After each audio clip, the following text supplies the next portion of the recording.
कि तुअर दाल की महंगाई पर लगाम लगाने के लिए सरकार ने बफर स्टॉक से खुले बाजार में तुअर बेचने का फैसला लिया है। रिपोर्ट में कहा गया है कि सरकार अपनी एजेंसियों के जरिए करीब 1.5 लाख टन तुअर खुले बाजार में बेचेगी। इस साल देश भर में तुअर का उत्पादन घटने का अनुमान है, जिसकी वजह से इसकी कीमतों में तेजी देखी जा रही है। बीते एक साल के दौरान रिटेल मार्केट में तुअर दाल का भाव करीब 44% बढ़ चुका है। उपभोक्ता मंत्रालय के आंकड़े बताते हैं कि मंगलवार को दिल्ली में तुअर का भाव 148 रुपये प्रति किलो दर्ज किया गया, जो कि एक साल पहले 103 रुपये था।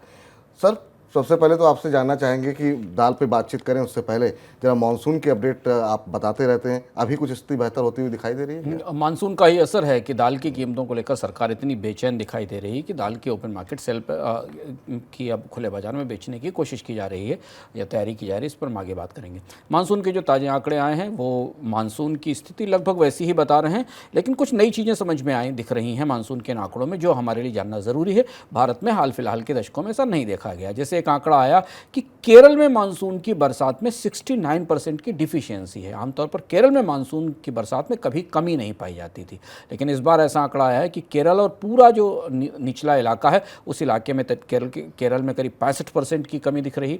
तटीय कर्नाटक के इलाके में, ये वो इलाके हैं जहां मानसून कितना भी कमजोर हो अच्छी बारिश जरूर करता था विपुल। इन इलाकों में कभी पानी की कमी नहीं होती थी। मध्य महाराष्ट्र, मराठवाड़ा, ये दो ऐसे हिस्से हैं जो सूखे से प्रभावित इलाके हैं। यहाँ पर पानी बरसात की कमी करीब 70 से 80% है। बिहार और पूर्वी उत्तर प्रदेश में 78 और 59% के आसपास पानी की कमी दिखाई दे रही। तटीय कर्नाटक, तेलंगाना, विदर्भ, झारखंड, अब अगर आप इन आंकड़ों को देखें तो आपको दिखाई देगा कि मानसून नॉर्मल तो कहीं से नहीं है। सामान्य मानसून की जो परिभाषा उस हिसाब से ये कहीं नहीं है, बल्कि एक देश का एक बड़ा हिस्सा पानी की कमी से को झेल रहा है। और यही वजह है कि सरकार को अब महंगाई से निपटने की, अनाजों की महंगाई से निपटने की रणनीति पर नए सिरे से काम करना पड़ रहा है। लेकिन सवाल फिर वही कि क्या दाल की जो ओपन मार्केट सेल की जाएगी उससे आपको लग रहा है कि कीमतों में असर देखने को मिलेगा? शुभम, ये विपुल अभी तक की जो स्थिति उसमें ओपन मार्केट सेल्स की जो कोशिशें हुई बहुत कामयाब नहीं दिखी। हमने गेहूं के मामले में देखा, सरकार ने ओपन मार्केट की सेल भी की, लेकिन उसके बाद भी गेहूं की कीमतों में कमी नहीं आई। सरकार दाल के आयात के साथ के खोलने का फैसला भी कर चुकी है, स्टॉक लिमिट्स भी लगाने के फैसले कर चुकी है, लेकिन जो अंतर्धारणा है बाजार में दलहन की को लेकर वो काफ़ी मजबूत और महंगाई की तरफ दिखाई दे रही है। जैसा हमने अभी आंकड़ों में जिक्र किया और आपको बताया कि जिन इलाकों में दाल की खेती सबसे ज़्यादा होती, दलहन की बुआई सबसे ज़्यादा होती, वहाँ सूखे जैसे हालात हैं, वहाँ पानी उपलब्ध नहीं है। इसलिए ये कोशिशें भी शायद दाल की कीमतों को फिलहाल थाम नहीं पाएंगी, ऐसा लगता है। लेकिन हाँ, ओपन मार्केट में सेल से सरकार थोड़ा सा सेंटीमेंट को बैलेंस करने की कोशिश जरूर करेगी।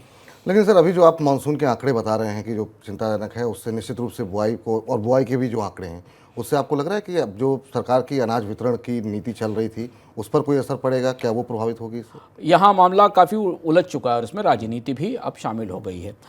केंद्र सरकार राज्य सरकारों को भी केंद्रीय पूल से अनाज देती थी, जिसके जरिए वो अपनी सस्ते या मुफ्त अनाज की स्कीमें चलाती थी, जिसमें कि अन्नभाग्य की स्कीम कर्नाटक की है, जिस पर केंद्र और राज्य सरकारों के बीच खींचतान पड़ी हुई है। अब दिख रहा है कि क्योंकि सरकार के पास अनाज का भंडार पर्याप्त नहीं है, गेहूँ की खरीद की कोशिश के बाद भी सरकार को गेहूँ नहीं मिला, क्योंकि बाजार में मंडियों में गेहूँ ज़्यादा महंगा था। खरीफ को लेकर अभी स्थितियाँ बड़ी असमंजसपूर्ण बनी हुई हैं। बुआई का रकबा पिछले साल से कम है, धान की उपज कितनी हो पाएगी कि नहीं। दूसरी चीज़ है पानी की बारिश ज़्यादा देर से होने से और नमी की कमी के कारण ईल्ड में भी, धान की पैदावार में भी कमी की संभावना है। ऐसी स्थिति में केंद्र सरकार इस दुविधा में है कि वो अपनी मुफ्त अनाज स्कीम या सस्ते अनाज की स्कीम को चलाने के लायक भी अनाज जुटा पाएगी कि नहीं जुटा पाएगी, क्योंकि उतना अनाज तो उसके अलावा बफर स्टॉक में अनाज होना चाहिए जो कि खाद्य सुरक्षा के लिए ज़रूरी है। और इसलिए अब जो राज्यों में चलने वाली अनाज की स्कीम है उन पर गहरा संकट आ गया है।